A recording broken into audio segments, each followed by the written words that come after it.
Vamos a buscar el libro de Efesios, capítulo 2. Efesios, capítulo 2. Y vamos a leer desde los versículos 1 al 10. El título del mensaje en esta tarde es algo que a todos nos afecta. En Cristo somos libres del pecado. En Cristo somos libres del pecado. Y eso lo vamos a ver en Efesios 2, versículos 1 al 10. Y Él os dio vida a vosotros cuando estabais muertos en vuestros delitos y pecados, en los cuales anduvisteis en otro tiempo, siguiendo la corriente de este mundo, conforme al príncipe de la potestad del aire, el espíritu que ahora opera en los hijos de desobediencia, esto es el diablo, entre los cuales también todos nosotros vivimos en otro tiempo, en los deseos de nuestra carne, haciendo la voluntad de la carne y de los pensamientos. Y éramos por naturaleza hijos de ira, lo mismo que los demás. Pero Dios, que es rico en misericordia, por su gran amor con que nos amó, aun estando nosotros muertos en pecados, nos dio vida juntamente con Cristo. Por gracia sois salvos. Juntamente con Él nos resucitó, y asimismo nos hizo sentar en los lugares celestiales con Cristo Jesús, para mostrar en los siglos venideros las abundantes riquezas de su gracia en su bondad para con nosotros en Cristo Jesús. Porque por gracia sois salvos, por medio de la fe, y esto no de vosotros, pues es don de Dios, no por obras, para que nadie se gloríe. Porque somos hechura suya, creados en Cristo Jesús para buenas obras, las cuales Dios preparó de antemano para que anduviésemos en ellas. Los primeros versículos del capítulo 2 nos hablan del verdadero panorama, de la verdadera realidad de alguien que no conoce a Jesucristo, de cómo estábamos nosotros antes de conocerle a Él. Y es una realidad que no hace mucha gracia, porque cuando alguien está esclavo, no es para alegrarse. Hasta el día de hoy, no sé si tú sabes que hay esclavos. Hay muchachas esclavizadas que tienen que dar su cuerpo para que unos animales abusen de ellas. Porque no son personas, son animales los que hacen eso.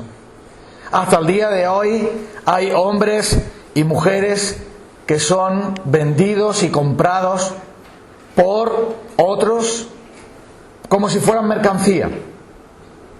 Y en los tiempos en los que Pablo escribió, la esclavitud era algo normal. Hasta el día de hoy hay todavía esclavos. Y hay una organización cristiana que se dedica a recaudar dinero para comprar a esas personas y liberarlas, es decir, para redimirlas. Redimir es pagar un dinero para que alguien salga libre. Y es por eso que cuando vemos cómo es un esclavo no tiene libertad, no tiene voluntad, no tiene recursos, no tiene nada. Depende por completo de la voluntad de otro. Depende de otro que le manda, otro que está por encima de él, otro que lleva su vida. Y mira, alguien que no tiene a Jesucristo no tiene libertad. Pero dice, hace lo que quiere. No hace lo que quiere. Porque en verdad no le gustaría estar así, porque fue creado por Dios para algo más grande, para algo mucho más importante. Y es por esto que leemos que en el versículo 1, Él os dio vida a vosotros cuando estabais muertos en vuestros delitos y pecados, en los cuales anduvisteis en otro tiempo, siguiendo la corriente de este mundo, según el príncipe de la potestad del aire, en los cuales operan los hijos de desobediencia, entre los cuales también todos nosotros vivimos. En otro tiempo vivimos ¿en qué? En los deseos malvados, bajo la autoridad del diablo y bajo la corriente de este mundo. Debajo de tres cosas, tres grandes enemigos. Pero mira, aquel que hace pecado es esclavo del pecado. Eso dijo Jesús. Todo aquel que practica el pecado es del diablo.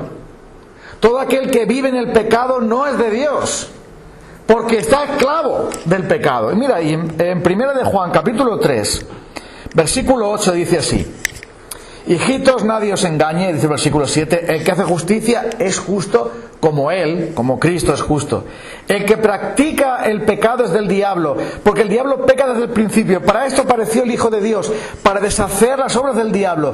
Todo aquel que es nacido de Dios no practica el pecado, porque la simiente de Dios permanece en él, y no puede pecar porque es nacido de Dios. Para que alguien salga de la esclavitud del pecado, tiene que venir un poder más grande que él, y más grande que el pecado que le esclaviza, para liberarlo. Si alguien está esclavo en un sitio, tiene que venir un ejército más poderoso que el que está de carcelero ahí, para poder sacar a las personas que están en esa cárcel. Y aquí vemos que aquel que peca no tiene a Dios. No es aquel que peca ocasionalmente, sino aquel que vive en el pecado, que es esclavo del pecado. Y Jesús vino para deshacer las obras del diablo. Jesús vino para darnos la libertad auténtica, y es ese poder tan grande el que nos hace salir de esa esclavitud. Y vamos a ver cómo en Cristo somos liberados de cuatro cosas importantes. La primera de ellas es que en Cristo somos liberados del poder del mundo. Vivimos la corriente de este mundo, el poder del mundo. La segunda cosa que vamos a ver es que cómo en Cristo tú y yo somos liberados del diablo. Y la tercera cosa es que somos liberados del poder del pecado que mora en nosotros y que nos arrastra a la desobediencia a Dios, a la rebeldía a Dios. Y la cuarta cosa, y también importante, es que Jesús nos libra de las consecuencias del pecado, que son la ira de Dios sobre nosotros, hijos de ira, lo mismo que los demás. ¿Y todo eso por qué? Para que tú te des cuenta de que la salvación que tú tienes, que yo tengo, es algo tan grande que solo Dios podía hacer. Tiene que ser alguien más poderoso que los poderes de este mundo, más poderoso que el diablo, más poderoso que el mundo con sus placeres y deseos y cosas que nos atraen, nos seducen, nos engañan, más poderoso que nuestros propios pecados que tenemos dentro, que nos arrastran a la tentación y a lo malo. Tiene que ser alguien más poderoso que todo eso, que venga a nosotros. Por eso la salvación tiene que venir del cielo, no puede venir de nosotros, tiene que venir del cielo, porque no hay mayor poder que ese. Entonces mira, dice el apóstol Pablo en el versículo 3 que anduvimos en la corriente de este mundo. Eso quiere decir que antes de conocer a Jesucristo, nosotros vivíamos según lo que la gente hace y dice.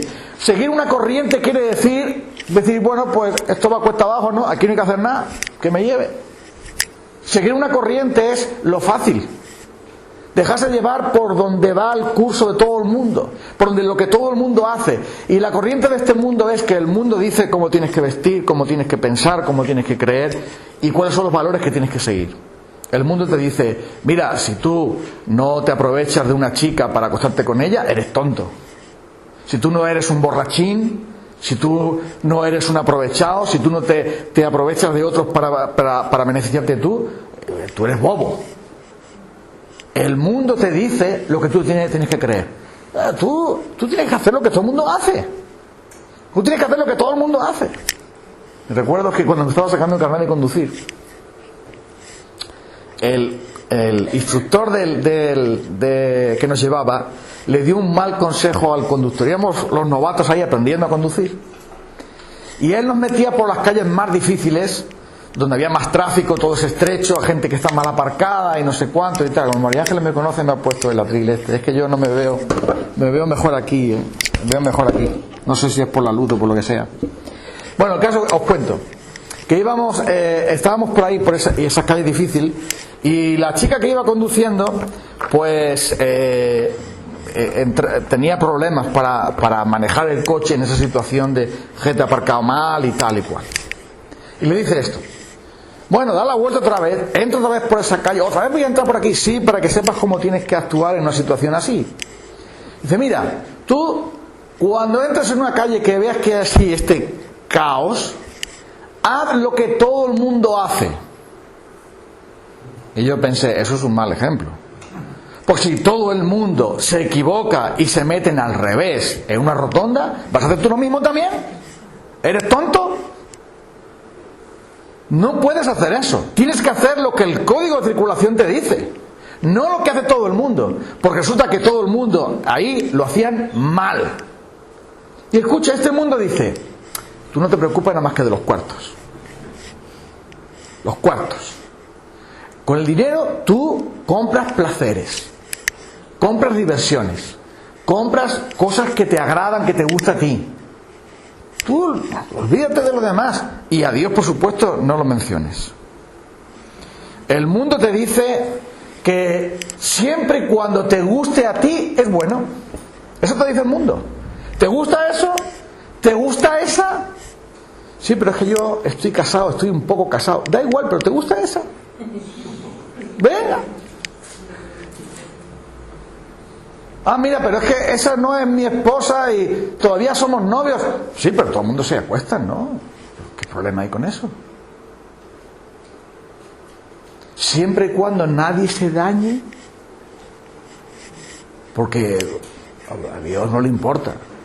Dios no importa, en verdad. Pero siempre y cuando a ti te guste y nadie se dañe, hazlo.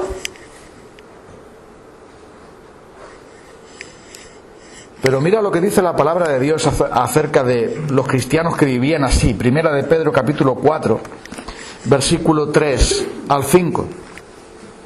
Dice lo siguiente. Primera de Pedro capítulo 4, versículo 3. Baste ya el tiempo pasado para haber hecho lo que agrada a los gentiles, es decir, lo que agrada a la gente, lo que todo el mundo hace. Basta ya con ese tiempo.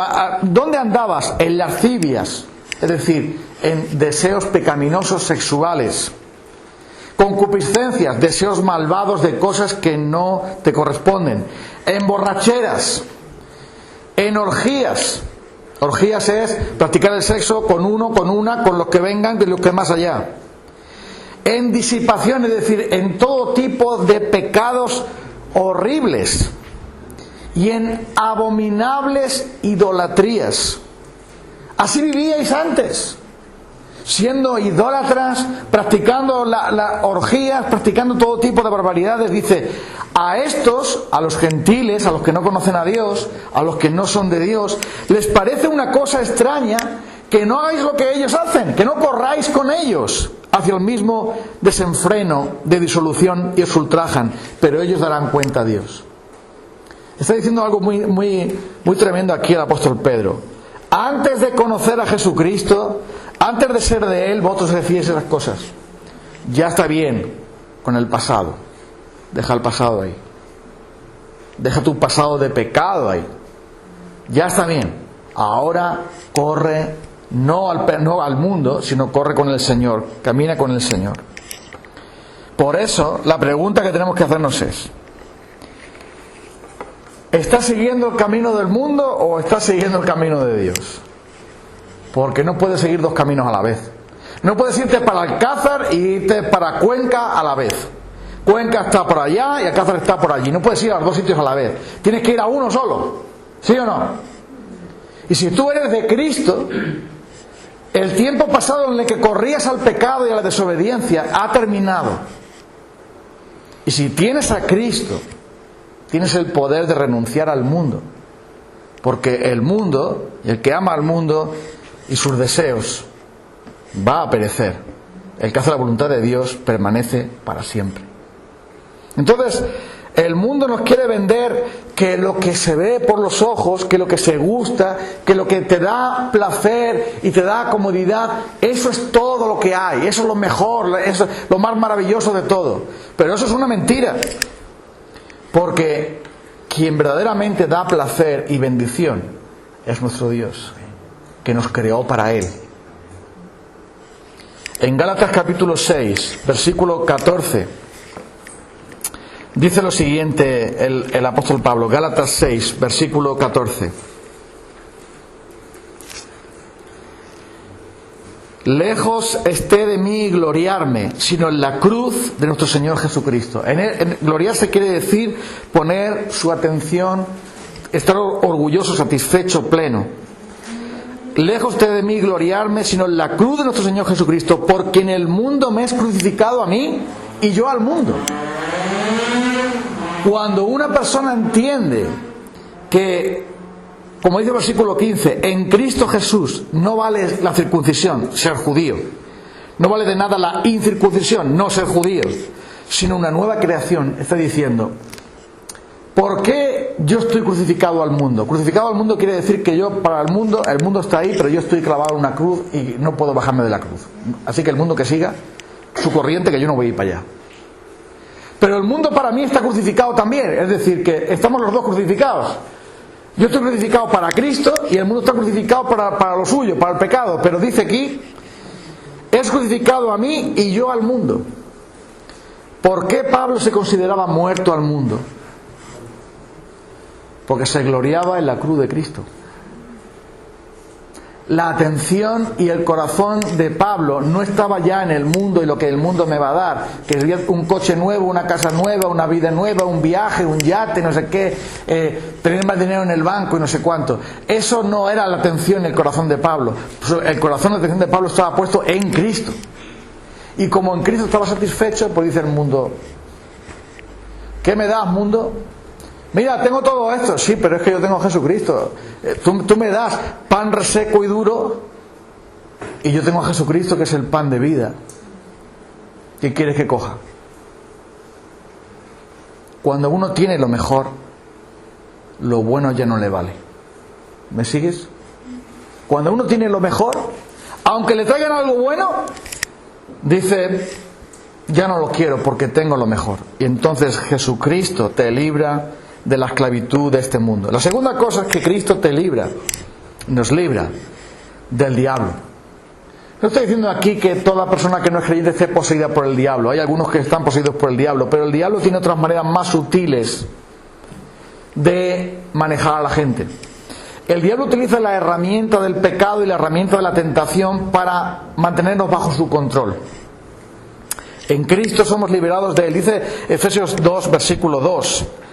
Que antes de conocer a Cristo estábamos, dice, siguiendo ¿a quién? Al príncipe de la potestad del aire, el espíritu que ahora opera en los hijos de desobediencia. Es decir, está diciendo que hay un espíritu, es decir, que hay un poder espiritual, el diablo, que trabaja con los hijos de desobediencia, es decir, con los no cristianos, como una marioneta es manejada con los hilos de aquel que hace lo que quiere. Pero tú dices, no, pero yo no creo en el diablo. Dicen algunos, yo no, el diablo no. En eso consiste. Porque Satanás siempre es un mentiroso y sabe ocultarse muy bien. Los demonios actúan en este mundo, ¿cómo? Usando las herramientas. Por ejemplo, la herramienta de la mentira. ¿Cómo trabaja el diablo? El diablo tiene varias herramientas muy eficaces. La primera es la mentira. Lo primero que salió por la boca del diablo cuando aparece en la Biblia es una mentira. ¿Verdad? ¿Te acuerdas? No moriréis. Es que Dios ha dicho que si comemos del fruto vamos a morir. No moriréis. La primera palabra que dice el diablo es una mentira que contradice a Dios. ¿Y tú te vas a fiar de él? No moriréis. ¿Sabe Dios que el día que comáis del fruto seréis como Dios, sabiendo el bien y el mal? Y el diablo te engaña y te dice, todo el mundo lo hace. Tú también puedes. Hay otras cosas peores. ¿Y eso quién lo ha visto? ¿Y eso de la vida eterna quién lo sabe? ¿Dios te perdonará? ¿O Dios no te perdonará? El diablo es el padre de mentira. Es un mentiroso. Y utilizará la falsa doctrina para apartarte del Señor. Oh, mira, otros cristianos también creen en eso. Y lo hacen. Hazlo tú también, no seas bobo.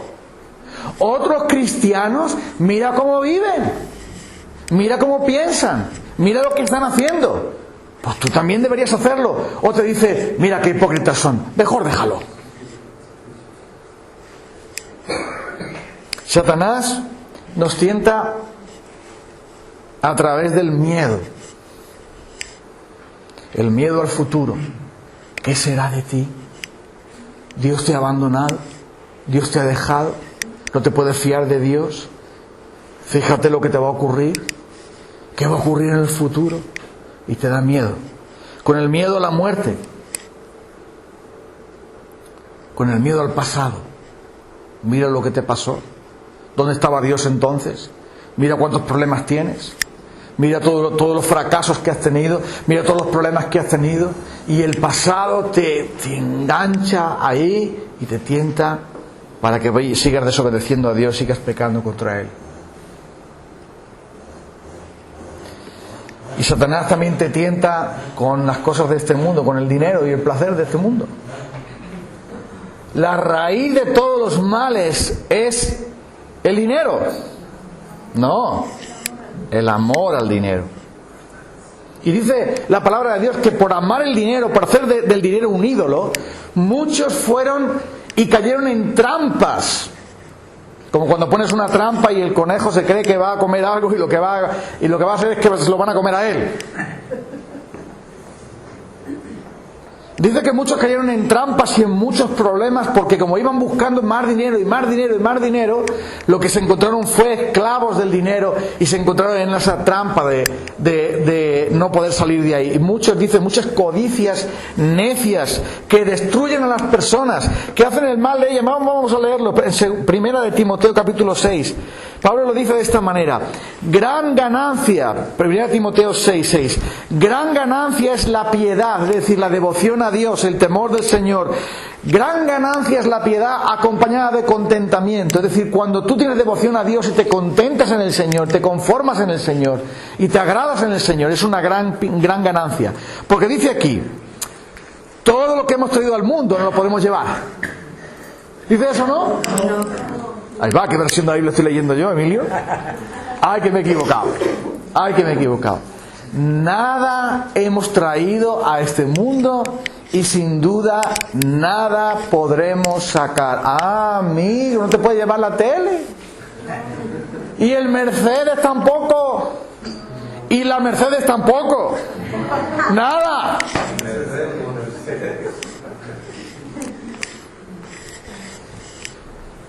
Así que mira lo que dice el versículo 8. Teniendo sustento y abrigo, estemos contentos con eso. Ay, pero yo quiero el iPhone 10S. Sí, claro, más vale que sea Plus que no sin Plus.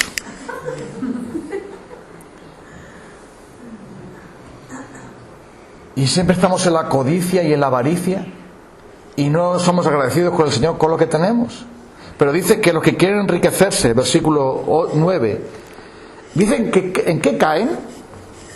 En codicias necias. Codiciar tonterías. Yo no sé manejar un iPhone 10, pero lo tengo. Lo tengo. Había un muchacho que yo conocí, el pobre no tenía ni idea de tecnología. Quería comprarse el Samsung Galaxy S10 y no sabía manejar el que tenía. Digo, ¿para qué te quieres comprar el Samsung Galaxy S10 que vale 1.000 euros? No, porque es el nuevo ahora. Digo, pero si no sabes manejar ese. ¿No te parece una codicia estúpida? Pero es que todo el mundo lo tiene. En las cabinas de teléfono sale. Y yo no sé para qué vale, pero lo quiero.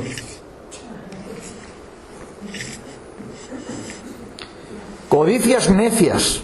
Y también dice dañinas, dañosas, que hunden a los hombres en destrucción y perdición. Estas son las artimañas del diablo. Ya sabes cuáles son sus herramientas. Si le haces el juego, no has entendido que la raíz de todos los males es, y que finalmente fueron traspasados de muchos dolores, dice el versículo 10. La tercera cosa es que somos liberados de nuestros malos deseos. Y esa es la raíz de todo. Porque verás, por mucho que te ofrezca este mundo, si tú no deseas lo que este mundo te ofrece, ¿no? A mí no me gusta el caviar. Y aunque me ofrezcan caviar ruso que vale 1.000 euros los 100 gramos, le digo, a mí dame unas hachas.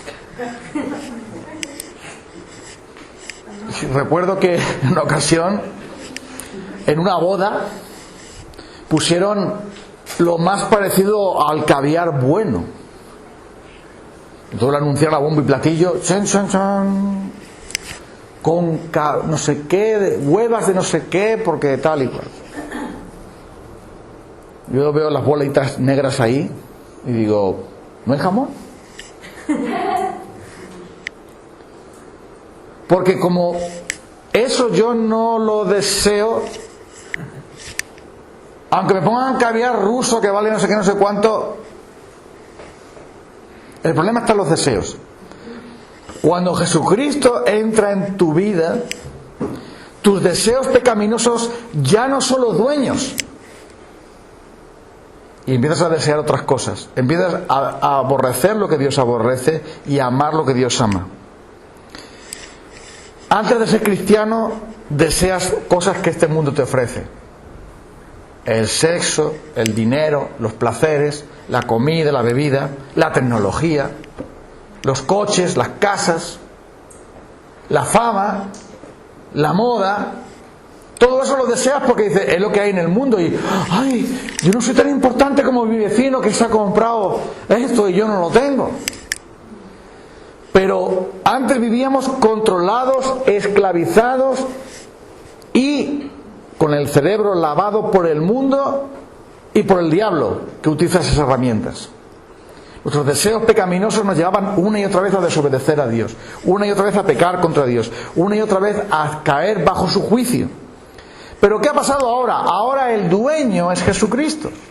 Y eso significa que ya no estamos bajo la tiranía de Él, sino ahora estamos bajo la libertad de Jesucristo. Pablo lo dice en Romanos 8 de esta manera. Romanos 8:2. La ley del Espíritu de vida en Cristo Jesús me ha librado de la ley del pecado y de la muerte. Escucha esto. La ley del Espíritu de vida, la ley del Espíritu Santo, ha venido a mí para liberarme de la ley vieja del pecado y de la muerte. ¿Y qué es una ley? Una ley es algo que siempre, siempre, siempre se cumple. Voy a explicar esto de una manera muy sencilla. Voy a usar aquí un objeto como por ejemplo este rotulador que hay aquí. ¿Sabes lo que es una ley? Voy a decir cuál es la ley. Existe la llamada ley de la gravedad, ley de la gravitación universal de Newton, ¿fue, no? Socio. ¿Fue Newton, no? Era para que te despertaras. No, está despierto. Está ahí. Esa ley la descubrió, ¿por qué? Porque hay una atracción que la Tierra tiene hacia los objetos, que también se suma al peso de los objetos. Vale, bueno, vamos a probar la ley. Vaya, a lo mejor falla, pero había repetido otra vez. Porque a lo mejor estaba equivocado Newton y la ley de la gravedad en Socuéllamo no funciona, ¿eh? Porque que le ponga no tiene tapón. Bueno, espera, voy a utilizar otra cosa. Vale, pañuelo de papel, porque que siempre están ahí. No lo tengo. No tengo teléfono. Bueno, si tenéis un iPhone de esos caros, lo podemos probar también. Venga, vamos para arriba. Venga. Vaya, se cae siempre. ¿Probamos otra vez? No, que ya vamos a estar... Se nos va a ir la hora de la merienda. No, espera. La ley. La ley quiere decir... Algo es una ley cuando siempre, siempre, siempre se cumple. El impuesto hay que pagarlo porque siempre, siempre viene. ¿Sí o no? El seguro hay que cambiarlo porque hay que pagarlo porque siempre viene y viene. Y el recibo de la luz y el recibo del agua también viene. Es una ley. Cuando tú no tienes a Jesucristo, la ley del pecado, de la maldad que tenemos tú y yo dentro de nuestro cuerpo, el cuerpo no tiene culpa, es el alma la que está manchada con el pecado. Estamos bajo una ley que tú y yo no podemos escaparnos nunca de ella, porque es tan poderosa que nos lleva a pecar todos los días del mundo. Con la palabra con los pensamientos, con el corazón, con los hechos. Y tú y yo no nos podemos escapar de esa ley, pero hay una buena noticia: el Espíritu de Dios sí puede.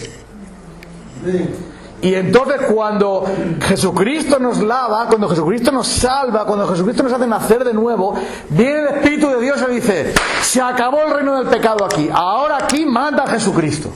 Y el Espíritu Santo viene a la persona para decir: vengo a imponer aquí el reinado de Jesucristo en esta persona. Esta persona ya va a dejar el pecado. ¿En qué? Va a dejar estos pecados que aparecen aquí.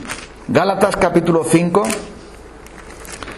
lo dice de esta manera: digo pues, versículo 16, andad en el Espíritu y no satisfagáis no es la mejor traducción. No vais a satisfacer, si yo camino con el Espíritu, no voy a satisfacer los deseos de la carne, los deseos malvados de mi pecado. Porque el deseo de la carne, el deseo del pecado, va contra el Espíritu y el Espíritu contra la carne. De modo que estos se oponen entre sí para que no hagáis lo que quisierais.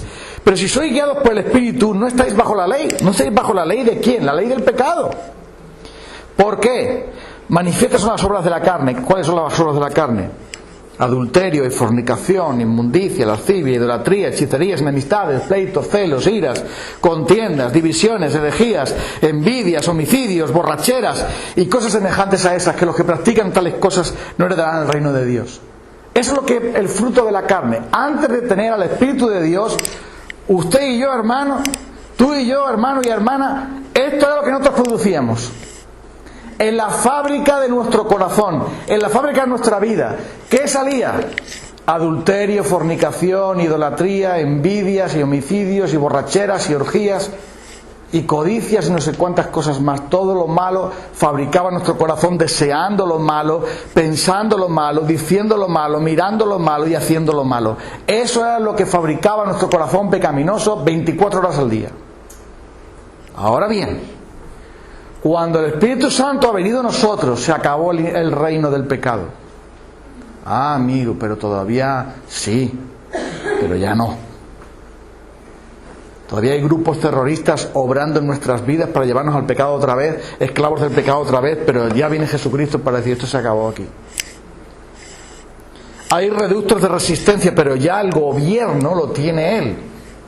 Y es por eso que dice, versículo 22, el fruto del Espíritu, que es amor, gozo, paz, paciencia, bondad, mansedumbre, templanza. Porque ¿qué ha pasado? Versículo 24, ¿quiénes son los que son de Cristo? Han crucificado su carne, sus pasiones y deseos malvados. Han muerto con Cristo, han sido llevados a la cruz con Cristo, han sido muertos ahí para que desaparezca su poder, para que no tenga ya dominio sobre nadie. El tirano del pecado, el dictador del pecado, el que usaba el diablo para mantenernos en esclavitud, ha sido derrocado, ha sido echado del poder, ha sido echado del gobierno, y ahora entra el Espíritu Santo como representante de Jesucristo mismo. Y eso quiere decir que ahora la carne está crucificada ahí para que no sirvamos más al pecado. Porque si el malo que nos tiene sujeto no lo quitan, no puedo ser libre. Si estoy bajo el poder de un tirano que no puedo librarme de él, hasta que no quiten el tirano yo no puedo ser libre. Pero lo que ha ocurrido en Cristo es que ese tirano ha sido echado fuera. Y esto ocurre con el Espíritu Santo. Y en Romanos lo explica de esa manera. Explica que la ley del Espíritu de vida en Cristo Jesús me ha librado. Lo que explica es que hemos muerto al pecado con Jesucristo en la cruz para vivir una vida nueva con Jesucristo también. Explica que el Espíritu Santo es quien lo hace eso, porque tiene todo el poder. Y eso solamente lo puede hacer Dios mismo. Ahora tú sabes que la religión te dice: mira, sé que tienes malos pecados, pero tómate una pastilla de religión, verás cómo se te pasa. Ah, amigo, pero tienes que ir al fondo de la infección. ¿Tú sabes lo que me ha pasado a mí con el dentista esta semana? Déjame que te cuente.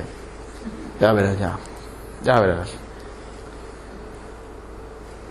Me duele lo de la muela, la cirugía que me hicieron ahí. Ya no puede ser que te duela ya, porque después de una semana no... Sí, te has tomado las pastillas, sí, me he tomado todas las pastillas del mundo y por haber, estoy como un balón de tanta pastilla de tanto antibiótico y tal. Bueno, voy a hacer una radiografía para ver qué es lo que tienes ahí. Abre la boca, cuando abre la boca dice... Tienes una infección ahí, un foco de infección. La comida se te ha podrido por dentro por un agujero que había ahí. ¿Y de dónde salió ese agujero? Está ahí.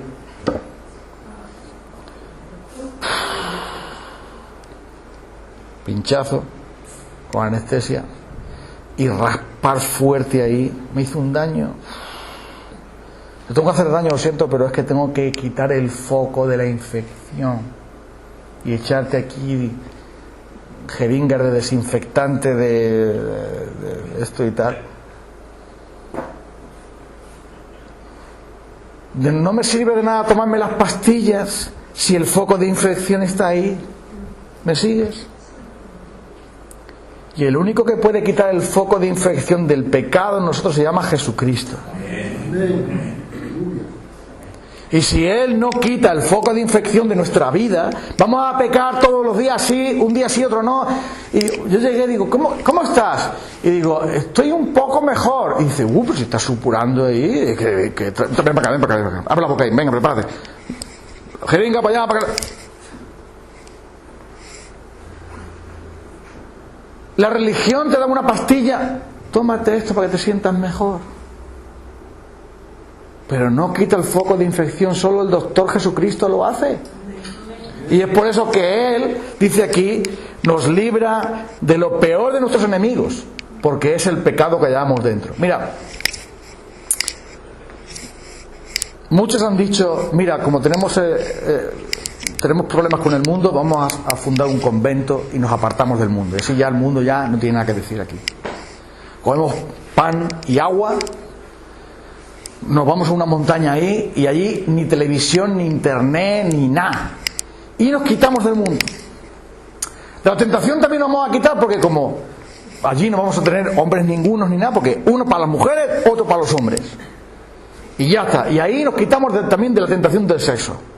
Ni televisión, ni nada, todo el día rezando, todo el día orando, todo el día leyendo libros religiosos y una comida muy simple para no tener gula, ni tener nada prohibido, tal, ni vino, ni nada. Agua del pozo y se acabó. Y vestidura recia. Nada de moda ni nada, aquí todos vestidos iguales, como viudos. Y así ya verás cómo vas a ser santo. Así vivía Hermann Heger. Era un hombre muy devoto de su religión y se sentía sucio. Y va a hablar con su cura.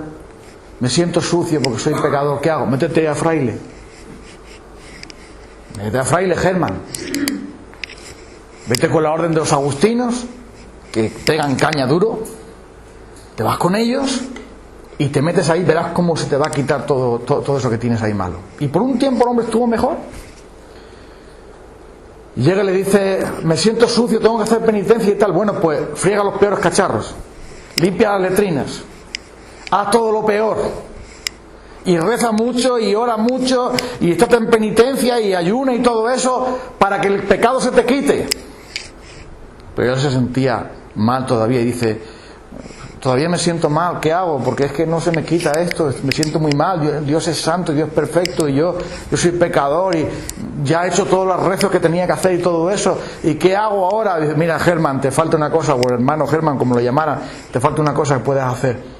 Los que quieren humillarse realmente se ponen una vez al mes en el pasillo de la iglesia y dejan que los pisoteen sus hermanos como señal de que son como polvo. Y cuando hagas ese acto de humillación, verás cómo el pecado se te va a quitar, Hermann. Lo hizo. Pone allí, se tumba así boca abajo y reza, y todos los del convento lo pisan como si fuera basura, como si fuera polvo. Y Hermann, que conoció a Jesucristo después, dice, cuanto más lo hacía, más crecía mi orgullo. Oh, Hermann, qué bueno eres. Oh, Germán, qué santo vas a ser. Te van a poner San Germán. Vas a llegar... Porque esto no lo hace nadie en el convento nada más que tú. Pero cuando ese hombre conoció a Jesucristo, la infección se le fue. ¿Me sigues? La cuarta y última cosa. Puesto que hemos sido liberados de esos tres terribles enemigos, del poder de ellos, también somos liberados de la ira santa de Dios. Porque verás, la desobediencia no sale gratis. Si te pides el bistec gordo, tienes que pagarlo después. La factura te va a llegar. Y pecar contra Dios, desobedecer a Dios y caminar en la esclavitud del pecado, siguiendo la corriente de este mundo, siguiendo el impulso del diablo, siguiendo tus propios deseos malvados, no sale gratis, no te vas a escapar. Y dice, éramos por naturaleza hijos de ira, lo mismo que los demás, todos nosotros. Pablo se incluye también. Porque al pecar contra el Señor siguiendo el mundo, al diablo, y mi deseo pecador, mi deseo pecaminoso, estoy yéndome más lejos de Dios cada vez. Y entonces al estar desobedeciendo, la ira de Dios iba a caer sobre mí. Pero dice, pero llegó Dios y nos salvó. La ira de Dios se ve en este mundo porque Dios deja que las personas se estampen. Usted no quiere hacer caso del Señor, siga su camino. Usted quiere seguir en la borrachera, siga su camino. Y Dios te suelta y acabas como... Tú quieres seguir tus propias pasiones pecaminosas y te quieres meter, pues adelante, y Dios te suelta. No te pienses que Dios te va a estar ahí detrás de ti toda la vida. En Romanos capítulo 1 lo dice, por cuanto no tuvieron en cuenta a Dios, Dios los entregó a sus pasiones pecaminosas. Los entregó para hacer cosas que no convienen. Y es por eso que las personas que se degeneran cada vez más. Porque Dios los entrega por causa de su ira al pecado. Toma, que no quieres, me quieres a mí. Toma al mundo, que te aproveche. Y el mundo los destruye más y más. Los destroza más y más. ¿Tú sabes que Michael Jackson oyó el Evangelio? El cantante, ¿te acuerdas de él? Que llegó a asistir a una iglesia de jovencito. ¿Sabes cómo acabó Michael Jackson? ¿No sabes? En la degeneración más grande. Harto de drogas, porque no podía vivir. Y en una degeneración y una inmoralidad increíble. Él no quiso a Dios y Dios lo entregó a su pecado. Si tú no quieres a Dios, Dios te dejará con tu pecado y ay de ti entonces. Porque la ira de Dios se va a cumplir cuando llegue el momento de que te presentes delante de Dios y Dios te diga, ¿tú quién eres? Yo no te conozco a ti. Oh, mira, Señor. No, yo no te conozco a ti. Eres un hacedor de maldad. Apártate de mí. Y ahora, ¿cómo podemos entonces apropiarnos de esa libertad y caminar en esa libertad? Y eso es lo que tengo que decir finalmente. Solo por la fe en la cruz de Cristo. Cuando Jesús murió en una cruz, no murió como un mártir, que era una buena persona, y mira qué bueno era Jesús y qué mala era la gente, lo colgaron allí, igual que mataron a otros tan buenos, profetas y tal, pues mataron también a Jesús. No, no es eso. Él dijo, a mí nadie me quita la vida, yo doy mi vida. Y Colosenses nos dice, Colosenses 2, 13 al 15, que en la cruz Cristo cogió a nuestros enemigos, es decir, el pecado, el mundo y el diablo, Colosenses 3, 12 al 15, Colosenses 2, 13 al 15, y los destrozó. Para que no tengan poder sobre nosotros. ¿Eso qué quiere decir? Quiere decir que si nosotros pecamos contra el Señor, pecamos, ¿por qué pecamos? Porque no tenemos la fe suficiente para apropiar esa victoria en nuestra vida.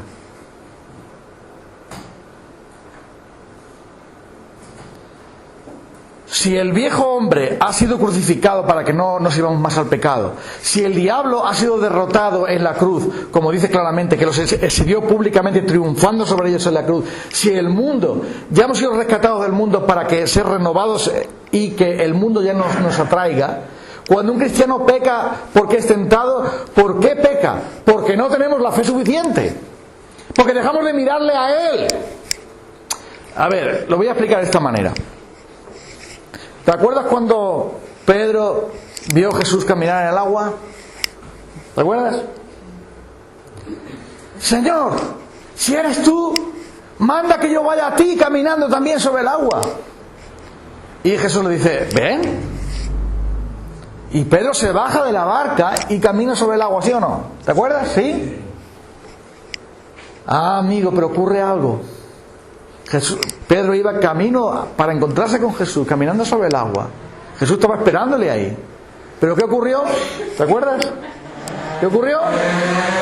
¡Ay, qué viento! ¡Olas, olas! Ya no está mirando a Jesús. ¿A quién está mirando? Al viento, las olas. Se hundió. Ahora llega el Señor y escucha la oración más corta que hay en la Biblia. Señor, socórreme. Más corta imposible. Señor, socorro. Y entonces llega Jesús, le coge de la mano, lo levanta. Estaba en el agua todavía. ¿Y qué es lo que le dice Jesús a Pedro? ¿Qué le reprocha a Pedro? ¿Qué le dice?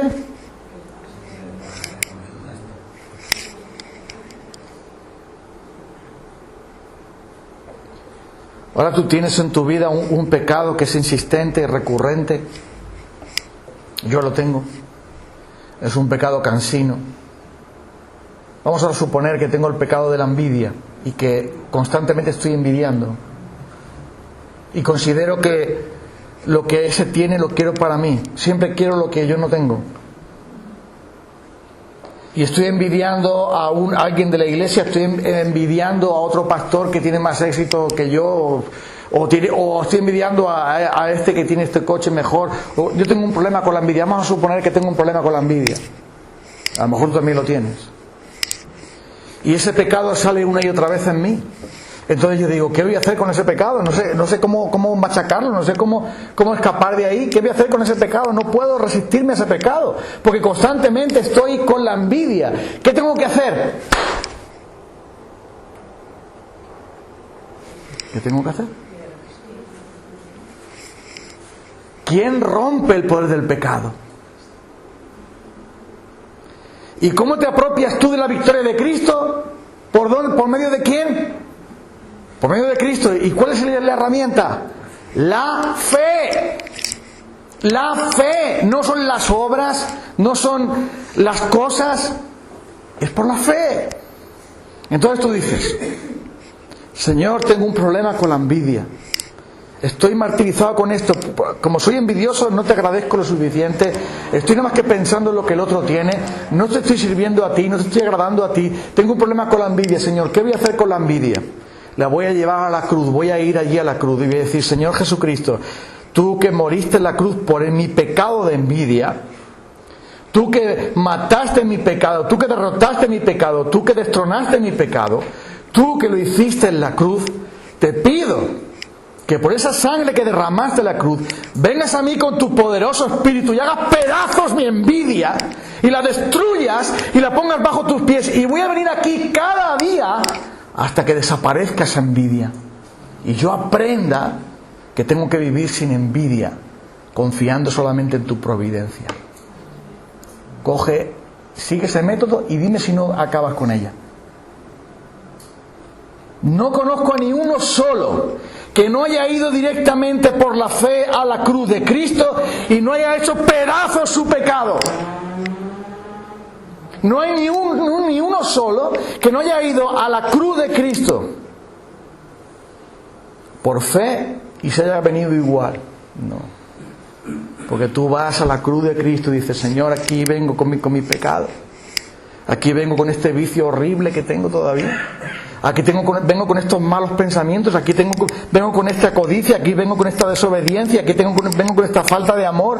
Aquí vengo con esta falta de celo. Aquí vengo delante de ti, Señor Jesucristo, y vengo aquí a la cruz para que tú despedaces mi pecado. Y desde la cruz tú no solamente me perdonas, sino que me impartes el poder por medio del Espíritu de Dios para que yo sea libre del poder del pecado y yo camine sobre las aguas como caminó Pedro, mirándole a Él. ¿Es imposible que alguien camine sobre las aguas? Claro que sí. Y también es imposible que alguien peque, que alguien no peque. Pero si miras a Jesús, el pecado no podrá hacerte frente. Es por la fe que tú tienes la victoria. Entonces verás, si realmente quieres progresar en tu vida como cristiano, al igual que como uno se hace cristiano, así es siempre. ¿Cómo viniste a ser de Cristo? ¿Por la fe? ¿O es que le dijiste a Dios, mira cuántas cosas buenas tengo, acéptame? No hiciste eso. Tú llegaste y dijiste, Señor, soy un pecador. El primero no soy porque era Pablo, pero el segundo seguro. Pero soy un pecador tan grande. Y tengo una montaña de pecados, tengo millones de pecados. Y viniste a la cruz. ¿Y qué hizo Jesús con esos pecados? ¿Te limpió, no? ¿Te perdonó? ¿O ha dejado a algunos sin perdonar? ¿Te perdonó? ¿Te dio vida nueva? Entonces, si eso ocurrió cuando viniste a Jesucristo para el perdón de los pecados, para nacer de nuevo, para ser hijo de Dios, si eso ha ocurrido ahí, ¿cuál es el remedio para el pecado? La fe en la muerte de Cristo. Mira, cuando uno llega y se encuentra con algunos chicos que he conocido que han estado en la droga. Yo estuve en la droga también, sé lo que es eso. Pero cuando te encuentras con algunos que han estado en la droga y han ido a un centro de rehabilitación cristiano y le han dicho, aquí no tomamos pastillas. ¿Cómo? No. Aquí no hay sustitutos de nada. Aquí no desenganchamos a la gente con otra droga menor para que se enganche a otra. Aquí a palo seco. Y han llegado hombres ahí. Y me acuerdo que un hombre me contó lo siguiente. Había estado en la heroína, tirado en la calle, viviendo en la miseria más absoluta y en lo peor. Lo sacaron de la calle, lo llevaron para el centro, lo bañaron y tal. Tenía la ropa pegada a la piel de la porquería que tenía. Cuando ya por fin lo adecentan como una persona, empieza el mono. ¿Sabes lo que es el mono, no? El síndrome de abstinencia de la heroína, que es tan grave como el del alcohol. El del alcohol es igualmente grave como el de la heroína. Y el hombre se ponía nervioso, no sabía qué hacer, queriendo irse, queriendo tal. Y entonces ahí te ponen al ángel de la guarda, que es un compañero que ha estado como tú, para ayudarte. Lo verás. Pidiendo cualquier cosa, aunque fuera una aspirina, para calmarse el dolor y la angustia del síndrome de abstinencia y tal y cual, de todo lo que él tenía. Le dice, mira, yo lo que te puedo dar es una manzanilla. Aquí no hay más nada que eso. Y eso, y orar a Dios. Pero él no creía, estaba ahí por humanitarismo, digamos, porque me sacaron de la basura. Vamos a orar a Dios. Fueron varios allí. Entran a la habitación, se arrodillan ahí y dicen, Señor, sana a este hombre, quítale el mono a este hombre, dale la libertad a este hombre. Y se ponen a orar allí. Y ese hombre se acabó. Se acabó. Porque que yo sepa, es más grande el que está con nosotros que el que está en el mundo. Y que yo sepa, es más grande Dios que tu pecado. Es más grande Dios que tu oscuridad. Es más grande Dios que tus tentaciones. Es más grande Dios que este mundo. Es más grande que ninguna cosa. Él es todopoderoso. Pues vete a la cruz entonces y toma ese poder, recibe ese poder por la fe cada día y dile al Señor, dame ese poder para que yo deje de ser un rencoroso, un envidioso, para que yo deje de ser un orgulloso, para que yo sea, no solamente deje eso, sino también tome de ti amor, gozo, paz, paciencia, lo que es el fruto del Espíritu. Esa es la ley, eso es lo que tienes que hacer. No hace falta que vayas a alguien para que te haga chum chum chum chum. No hace falta que te tomes una pastilla de no sé cuántos. No hace falta que vayas a hacer más nada. Vete a la cruz, que es suficiente. Porque solo Él salva del pecado. Eso es lo que dice el apóstol. Eso es lo que dice el Señor. Él salvará a su pueblo de sus pecados. Y Él entonces nos salva. ¿Él nos salva de qué? Nos salva del mundo. Nos salva del diablo. Nos salva de nosotros mismos, de nuestros pecados. Nos quita la ira de Dios. Y nos lleva a la gloria. Y lo hace por la fe. Y lo hace por la gracia. No hay nadie tan grande. Nadie más. Así que confía en Él. Vamos a orar. Querido Dios, Señor de los cielos.